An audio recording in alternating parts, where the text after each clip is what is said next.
La prochaine nouvelle lune aura lieu le 19 mai 2023 à 17h53 heure de Paris. Nous allons voir au cours de cette vidéo les énergies de cette nouvelle lune sur le plan mondial et je ferai une autre vidéo pour le plan personnel et individuel.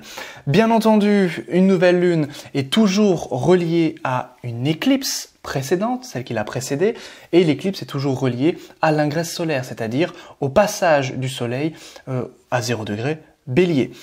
Évidemment, si vous n'avez pas vu l'ancienne vidéo sur l'éclipse, donc celle du 5 mai, je vous invite à aller la visionner. Et puis, si c'est déjà fait, bienvenue dans cette vidéo. Alors, évidemment, il faut comprendre la vidéo précédente pour comprendre celle-ci, puisque, ça va être une actualisation des promesses de l'éclipse précédente qui viendront donc s'actualiser ici, au cours de ce mois de mai, donc du 19 mai, je crois, la prochaine nouvelle lune qui doit être autour du 16-17 juin. Avant de commencer, sachez que vous pouvez recevoir votre magazine d'astrologie gratuit Cosmos, qui paraît donc tous les 2 mois maintenant, le lien est en description. N'hésitez pas également, si vous désirez vous former en astrologie, j'ai sorti la formation du mois de mai, celle sur la dominante planétaire, ou planète dominante si vous préférez, en fonction de plusieurs critères, Ibn Ezra, Alexandre Volgin, William Lilly pour l'occidental, et puis pour l'astrologie indienne, c'est autour de Raman, d'Erswilem, d'Eshad Bala, du Vargasaptaja Bala, et puis de plein de choses qui peuvent vous intéresser. Vous pouvez bénéficier de 298 € de réduction donc avant dimanche 20h. Le lien est en description si vous désirez vous former avec moi dans mon école. Donc il s'agit tout simplement de 17 cours, des vidéos enregistrées avec un PDF d'une vingtaine de pages pour tout comprendre sur les dominantes planétaires et de comprendre également leur distinction dans l'interprétation. Maintenant passons à la vidéo avec donc cette nouvelle lune qui a lieu à 28°25 heure de Paris, 17h53 minutes. Alors, quelles étaient les promesses de l'éclipse précédente? Rappelez-vous, c'était une pleine lune, donc une éclipse lunaire en Scorpion, domicile de Mars. Mars était toujours en Cancer, évidemment, il n'a pas bougé. Et donc c'était évidemment une éclipse marquée par Mars, avec un aspect de Mars sur cette lune en chute. Donc Mars était en chute, la lune était en chute, c'était évidemment une position des promesses ici difficiles qui pouvaient avoir lieu donc jusqu'à la prochaine éclipse, c'est-à-dire 6 mois après. Cette nouvelle lune qui apparaît ici, est-ce qu'elle va promettre la même chose? Oui. Pourquoi? Parce que cette lune, elle fait ici un sextile presque partile en réalité, donc un sextile appliquant, c'est-à-dire que la lune va arriver vers Mars parce que la lune est plus rapide que Mars, 28°25, Mars à 29°26, la lune vient donc rentrer au sextile de Mars, c'est donc ici une nouvelle lune marquée, encore une fois, par Mars. Ça, c'est important. Pourquoi? Parce que vous pouvez me dire, c'est un sextile Jordan, donc forcément, c'est un bon aspect. Non. Rappelez-vous l'éclipse précédente. C'était un trigone, lune en chute, Mars en chute. Quand les planètes sont en chute, ce n'est pas de bons aspects. Forcément, parce que la planète en chute, nous disent les textes arabes, c'est comme un homme humilié qui, pour pallier, pour contrebalancer cette humiliation, va tendance à ne pas agir vraiment avec ses qualités, mais plutôt avec ses défauts. Et vraiment, ici, c'est vraiment la planète ne peut pas donner ses qualités. Donc, forcément, quand on a la Lune qui occupe le taureau, c'est-à-dire l'exil de Mars, et que Mars est en chute, ça peut pas être un bon aspect ici, ce sextile. Ce sextile va plutôt ressembler donc à un carré, donc c'est vraiment pas terrible avec cet aspect ici de Mars. Mars est une planète maléfique, Mars est une planète qui va régir l'armée, qui va régir la police, qui va régir les actions, donc il y a une difficulté à agir, les actes ne suivent pas forcément la pensée, l'idée Aussi qu'il peut y avoir des projets avortés, qu'il peut y avoir des entreprises qui font faillite, plein de choses ici qui sont brutales en fait, qui vont finir de manière brutale. Pourquoi finir? Parce que Mars est à 29 degrés, et c'est-à-dire que Mars vient changer ici complètement de signe. Quand on change de signe, on change d'environnement, de décor, d'atmosphère, les signes étant que des territoires régis par des planètes. La chute profonde de Mars, c'est 28 degrés du Cancer. Ici, Mars sera à 29 degrés, ce qui signifie qu'elle est vraiment dans sa pleine chute, puisque 28 degrés, 29, c'est évidemment à côté. Donc la pleine chute de Mars, c'est 28. Là, Mars sera à 29 degrés. Forcément, quand on sait que cette nouvelle lune sera marquée par Mars dans sa pleine chute, on ne peut pas s'attendre à ce que cette nouvelle lune nous donne des bons aspects ou des bons événements martials. C'est quoi des bons événements martials? Eh bien, c'est des compétitions saines, c'est des entreprises saines, une action générale, c'est du courage, de la bravoure, de l'honneur, de la dignité. Là, ce sera tout l'inverse, ce sera des choses indignes, des choses qui vont être réprimées. Les idées qu'on a eues, puisque la Lune ici est à 28 degrés, elle a déjà fait un aspect à Neptune. Neptune, c'est quoi? C'est la planète de l'idéal, c'est la planète de la rêverie, du rêve, vraiment des utopies. Surtout en poisson ici, elle occupe vraiment le dernier et troisième décan ici des poissons. Donc c'est vraiment l'idée d'un monde fantasmé, d'un monde fini ici, avec cette lune. Donc la lune qui est aussi une autre planète d'illusion comme Neptune. Donc les deux ici sont en bon aspect, en aspect de sextile. Et bien ces deux-là, Neptune et la lune, eh bien vont essayer de cohabiter ensemble. Et puis donc donner un grand idéal comme ça, mais le problème c'est que Mars, donc le prochain aspect de la Lune, c'est-à-dire que la Lune vient récupérer l'énergie de Neptune, puis l'énergie ici de Mars. Donc ici, les deux évidemment ne peuvent pas bien cohabiter, alors sauf si Mars était bien loti, mais ce n'est pas le cas, puisqu'ici, Mars est en chute, dans sa pleine chute. Donc ici, l'idéal, l'illusion en fait, va être... en fait, c'est une illusion, c'est-à-dire que l'idéal de Neptune, avec les poissons, d'unité, de fraternité, de toutes ces choses-là, même de spiritualité, se retrouve ici, face à la brutalité, à la crudité ici de la vie, de l'existence, ici avec Mars en Cancer. Alors Mars en Cancer peut aussi évidemment donner d'autres problèmes relatifs à l'eau. On a déjà entendu parler de ça.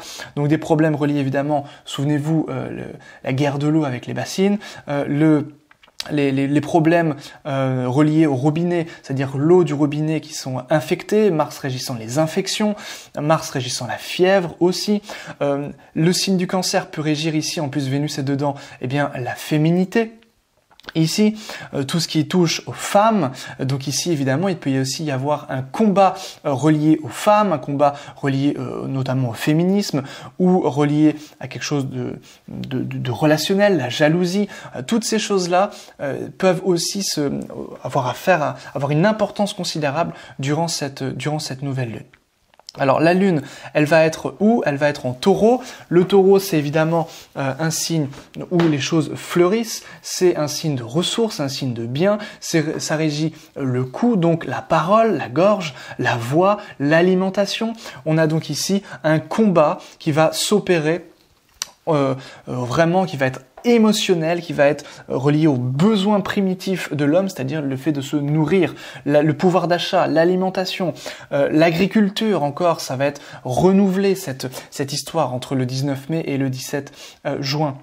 Donc vraiment, ici, on est sur une nouvelle lune puissante, certes, mais puissance dans ses effets un petit peu néfastes, puisque Mars, encore une fois, est en chute. Des projets avortés, un grand idéal, on l'a vu avec Neptune, mais finalement qui se révéleront très vains, puisque Mars, ici, est en chute profondément. Bon.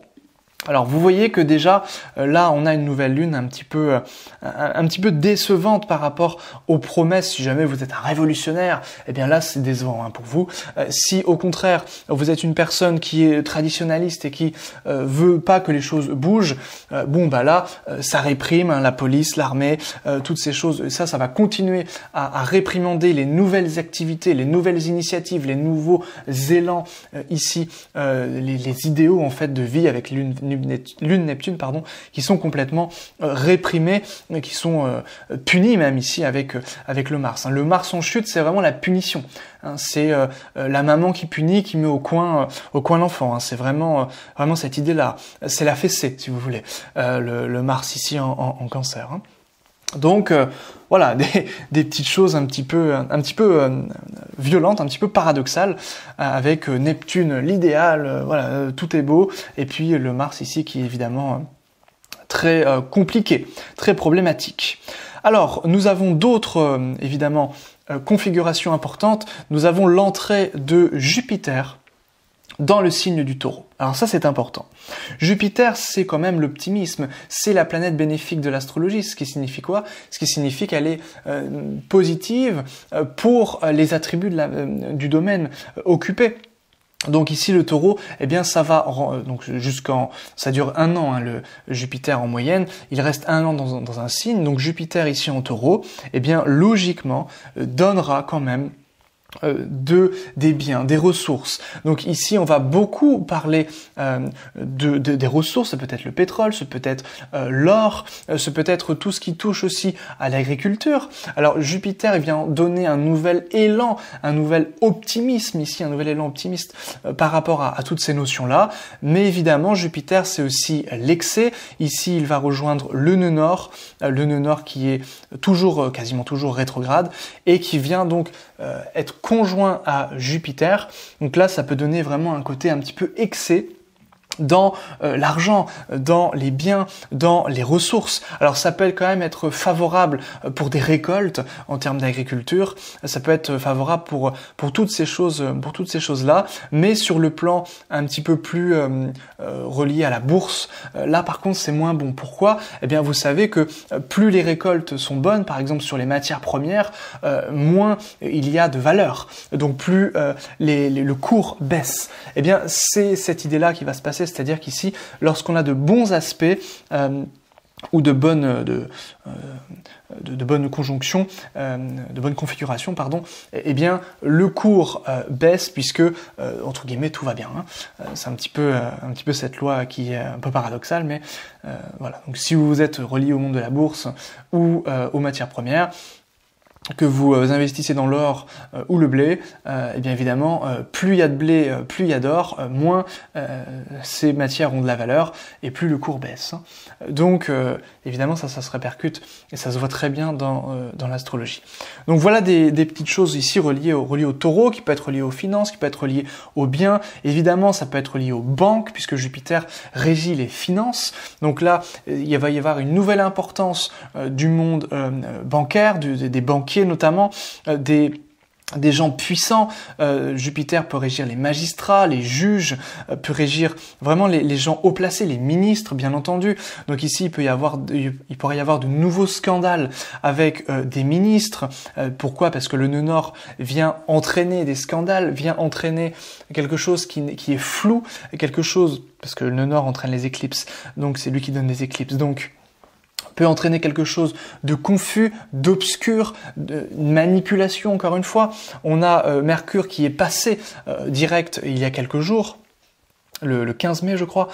Donc ici Mercure s'éloigne peu à peu heureusement du nœud nord, donc on peut s'attendre quand même à moins de manipulation, moins de ruse sur le plan des médias, sur le plan de la communication, sur le plan du journalisme de manière générale, un petit peu plus de clarté dans la communication générale, parce que je sais pas si vous avez remarqué, mais voilà, c'était un petit peu compliqué, la communication, les transactions ici vont être un petit peu meilleures. Alors bien entendu, le Mercure, il va ici rentrer en conjonction à Uranus, mais avant, ici on le voit sur cette nouvelle lune, il y a quand même un sextile qui n'est vraiment pas bon pour Mercure sur Saturne. Pourquoi, encore une fois, ce sextile est pas bon? Tout simplement parce que Saturne occupe la chute, l'exil de Mercure, pardon. Donc ici on a un sextile partile, c'est-à-dire de même degré, Mercure qui s'éloigne du nœud nord, donc c'est intéressant. Ça veut dire que, ok, il y aura moins de ruses comme on vient de le dire, moins de coups bas. Par contre, avec Saturne, on peut quand même s'attendre ici à des obstacles quand même au cours de ce mois, en tout cas du 19 mai au 17 juin, parce que Saturne-Mercure c'est ralenti. Voilà, il peut y avoir des obstacles dans les déplacements, dans tout ce qui touche au transport, des problèmes reliés au transport avec Saturne, des choses qui n'avancent pas, des retards bien entendu avec Mercure ici. Donc voilà, on est sur ces énergies-là qui sont un peu retardés par rapport à Mercure. Mais l'avantage, c'est que Mercure va beaucoup plus vite que Saturne, va beaucoup plus vite que le nœud nord, donc il faudra regarder la prochaine nouvelle lune pour s'apercevoir un petit peu, pour se rendre compte de là où va aller Mercure, pardon, et très certainement que Mercure va rentrer en Gémeaux, et ce sera une autre énergie qui n'aura plus rien à voir, puisqu'elle sera vraiment plus en aspect au nœud nord.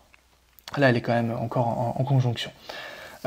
Évidemment, Mercure va ici appliquer à la conjonction d'Uranus, ce qui va quand même donner une communication qui, on l'a vu, sera retardée, les transports qui seront retardés aussi.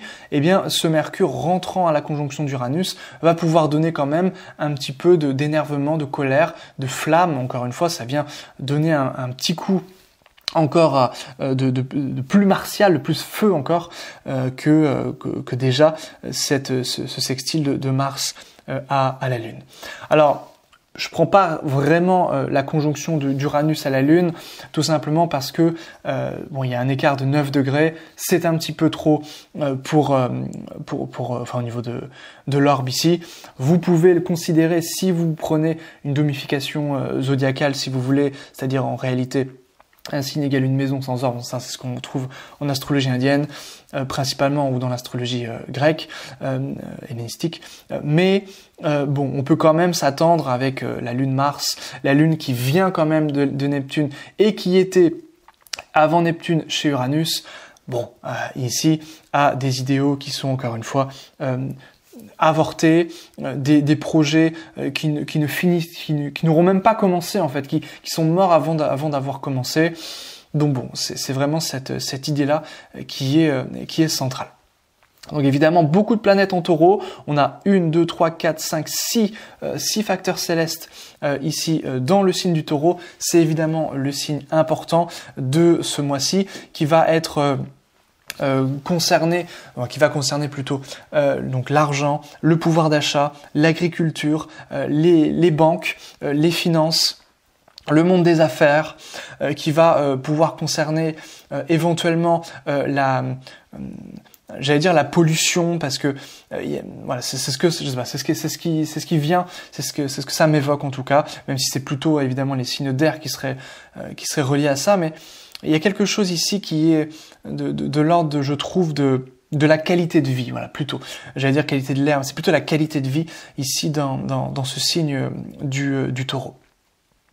C'est un signe fixe, donc évidemment, ça va être des énergies durables, des énergies qui vont rester, des énergies, si c'est relié au tempérament, ce sera un tempérament mélancolique, c'est-à-dire quelque chose de déprimant, quelque chose d'un petit peu saturnien, quand même, avec les signes de terre, quelque chose avec le taureau de têtu, au niveau du comportement, peut-être qu'on prendra des mauvaises décisions et que on voudra pas faire marche arrière.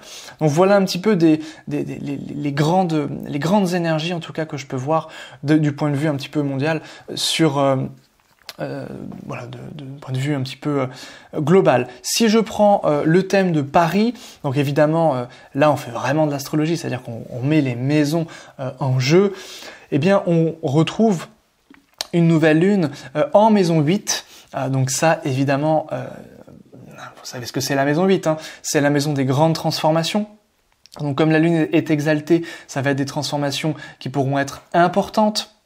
La lune régira la maison 10, ici. Donc ça peut encore concerner des scandales, des transformations reliées au pouvoir, reliées au chef d'État, ici avec Soleil, Lune donc en maison 8. Bon, voilà, encore des choses un petit peu fortes. Nous avons le Mars qui va être au milieu du ciel, en maison 10, donc en chute, donc encore une fois, des complications, des choses qui auront lieu en France, qui seront d'ordre martial. Donc voilà, ça va être une continuité et un renforcement de ces énergies un petit peu vindicatives, un petit peu violentes, je pense, pour notre pays. Ici, le maître de 2 ici, c'est Mars, et Mars étant ici en chute, en maison 10, on voit bien l'importance que prendra l'aspect financier, l'aspect du pouvoir d'achat, et je dirais même aussi les finances de l'État, de la nation. Ici, c'est pas au beau jour. Hein. On voit qu'il y a eu des dépenses et que c'est un petit peu compliqué. Peut-être qu'il y a eu avec cet aspect de Neptune une idéalisation. On n'a pas assez anticipé, on n'a pas pris assez les devants, et du coup, ben voilà, aujourd'hui, on aura une répercussion de mai à juin sur ce plan-là, au niveau purement financier. Ça va vraiment être le problème. Hein. Ici, on voit bien, évidemment, la maison 8, c'est aussi les finances, mais les finances des autres. Donc ici, la 7, c'est plutôt l'international. Avec Mercure, eh bien, il y aura de la communication avec les autres pays, avec l'international. On parlera aussi de ça dans les médias. Alors avec le nœud nord, on va se faire un petit peu avoir encore, puisqu'il y a encore une conjonction, même si Mercure s'éloigne. Jupiter, un élan d'optimisme quand même sur le plan relationnel avec peut-être les autres pays, peut-être des alliances ici avec les autres pays qui peuvent être durables parce qu'en taureau, donc ça peut être intéressant, ça peut être quand même important. Mais voilà, déjà, hein, on voit que cette lune, quand même à retenir, lune en 8 en exaltation avec un aspect dégueulasse de Mars sur le milieu du ciel. On est sur des énergies fortes, sur des énergies puissantes, mais qui sont un petit peu bancales quand même. Vous avez bien compris. Voilà ce que j'avais à vous dire de manière très générale pour l'astrologie mondiale. Je vais refaire une vidéo tout de suite sur le plan personnel, donc n'hésitez pas à visionner l'autre vidéo, à me dire, à me faire un petit coucou en commentaire, et puis eh bien à partager, à liker la vidéo si ça vous a plu. N'hésitez pas encore une fois à cliquer sur les liens en description si vous désirez vous former, lire le magazine ou bien prendre une consultation. Et puis on se dit à très bientôt pour une prochaine vidéo. Ciao!